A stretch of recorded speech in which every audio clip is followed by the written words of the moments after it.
Sumainyo ang Panginoon. At sumaiyo rin. Ang mabuting balita ng Panginoon ayon kay San Mateo. Papuri sa iyo, Panginoon.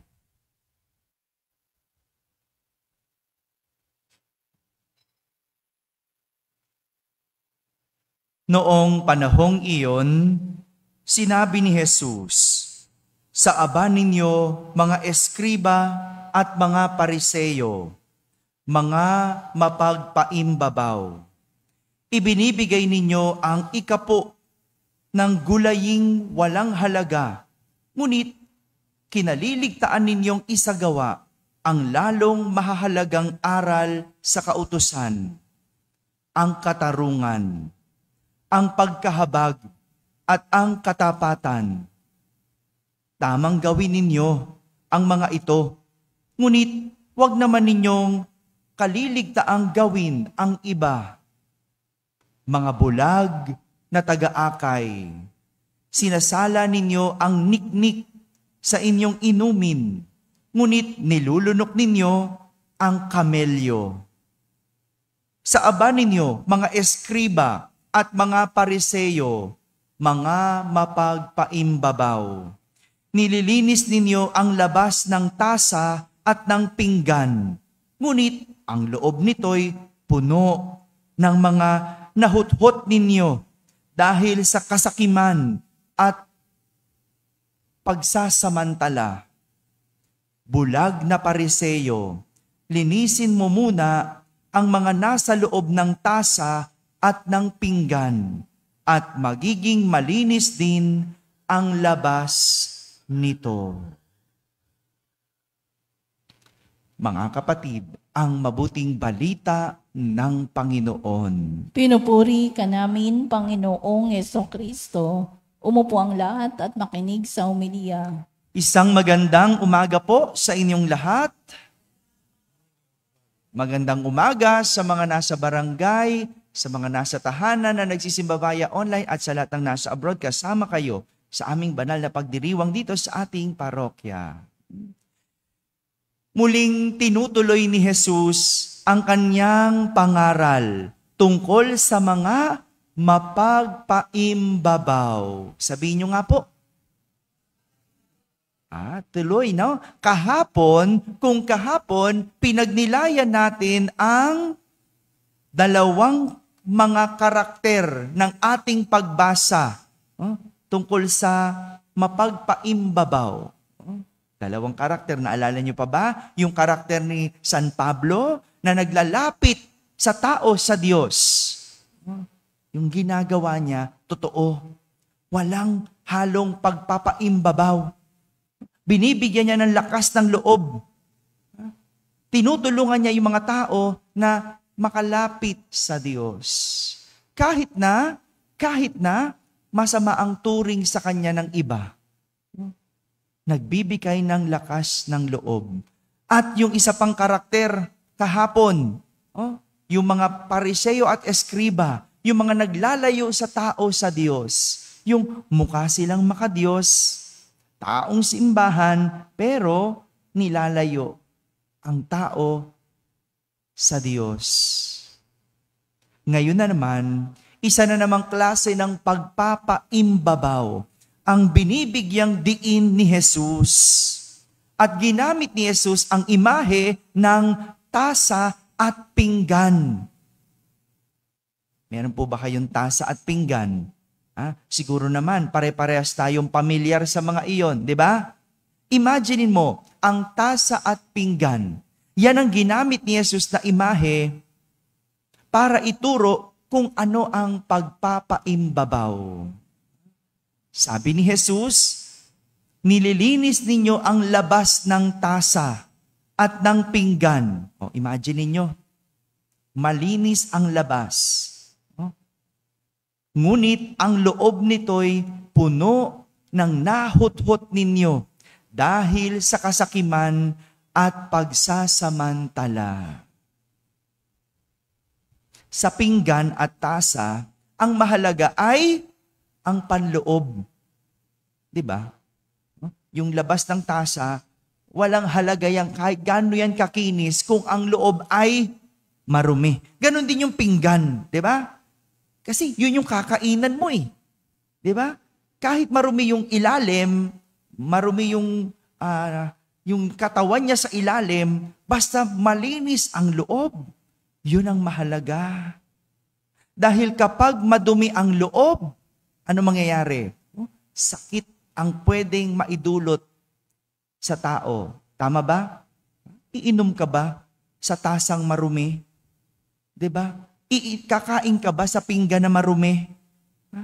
Kapag madumi ang panloob ng tasa o ng pinggan, hindi ito magiging kapaki-pakinabang. 'Di ba nga? Kaya nga kapag ang tasa o nadaanan na ng daga o ng ipis, anong gagawin nyo? Hugasan dapat. Ay, hindi ko alam kung merong iinom pa din kahit alam niyang madumi. Hindi ko alam kung kakainan niya pa rin, kung alam niyang marumi. Hindi. Kasi ang mahalaga doon, yung panloob. Kahit na yung ilalim, ipataw mo sa maruming mesa, yung plato, basta malinis ang loob. Okay ba yon? Okay yun. Diba? Kasi ang importante, yung panloob. Dahil kung hindi, magdudulot ito ng sakit sa tao at hindi ito magiging kapaki-pakinabang. Parang sa tao, ganyan. Kapag marumi ang panloob, magdudulot ito ng sakit o pasakit sa tao. Ganon din, kapag madumi ang panloob, hindi siya magiging kapaki-pakinabang. Kaya nga, ang sinasabi ni Jesus, linisin mo muna ang mga nasa loob ng tasa at pinggan at magiging malinis ang nasa labas nito. 'Di ba? Ganoon. Ito din ang naging babala ni San Pablo sa mga taga-Tesalonika. Sabi niya, nasisiyasat ng Diyos ang bawat puso ng tao. Nasaan ang puso? Nasa loob. So nakikita niya ang loob ng bawat tao. Yung panlabas, kahit gaano yan kakinis, kaputi, kung ang loob, marumi at maitim, walang kwenta. Walang kwenta. Sa panahon ngayon, mag-ingat sa mga mapagpaimbabaw. Yung akala mong maganda kausap, yung akala mong may kredibilidad, mag-ingat. Alam nyo ba, nanonood ba kayo ng mga bali-balita sa panahon ngayon? Ano yung mga nabalitaan natin? Naku, ganun pala yun. No? May ibang mga vlogger o may mga ibang broadcaster, sinisiwalat na sila ngayon, binabayaran pala yan. Nababayaran pala para i-feature nila yung buhay ng isang tao, lalo na ng politiko. No? Nababayaran pala. Akala mo credible na credible. No? Akala mo ang ganda-ganda niya, may kredibilidad, matapang, tapat, totoo. Pero nababayaran pala. Ngayon, no, tingnan mo. Sino mag-aakala nun? Alam ba natin yon? Hindi. Kasi nakikita natin panlabas. At sino lang nakakaalam nun? Yung taong gumagawa at ang Diyos. Kita kayo? Wala yang pinagkaiba sa mga ginagawang kalsada sa atin. Tsaka yung mga, yung flood control na sinasabing na mga dike, di ba? Walang pinagkaiba yan doon. Yung mga kalsada na yan, tataka ba kayo? Bakit laging sira? Kagagawa lang? May nabasa ako, kasi hindi naman talaga ginagawang matibay. Bakit? Para gawin ulit. Para masira, gawin ulit. Yung loob, hindi nilagyan ng patigas. Hindi nilagyan ng bakal. Hindi nilagyan ng magandang pundasyon. Kaya tignan nyo. Sa labas, mukhang ang ganda na. Okay na. Pero yung loob, hollow. Yung loob, Ano ba tawag doon sa, ano ba Tagalog ng halo? Ha? Yung ampaw. 'Di ba? Walang laman yung loob. At ngayon, nagtuturuan. Ngayong nabubuking, nagtuturuan. Mag-ingat. Mag-ingat. Maraming mapagpaimbabaw sa mundong ito at napakagaling ni Jesus. Mantakin mo, simula noon pinapangaral na niya ang tungkol sa pagpapaimbabaw at hanggang ngayon, applicable pa rin. Akmang-akma pa rin ito sa panahon ngayon. Pangaral pa rin at dapat pa din nating matutunan ang tungkol sa pagpapaimbabaw. Kaya mga kapatid, tandaan, ang Diyos tumitingin hindi sa panlabas, kundi sa panloob. Sa puso, nakasentro ang mata ng Diyos. Kung kaya't anuman ang laman ng puso, siyang lumalabas sa natural.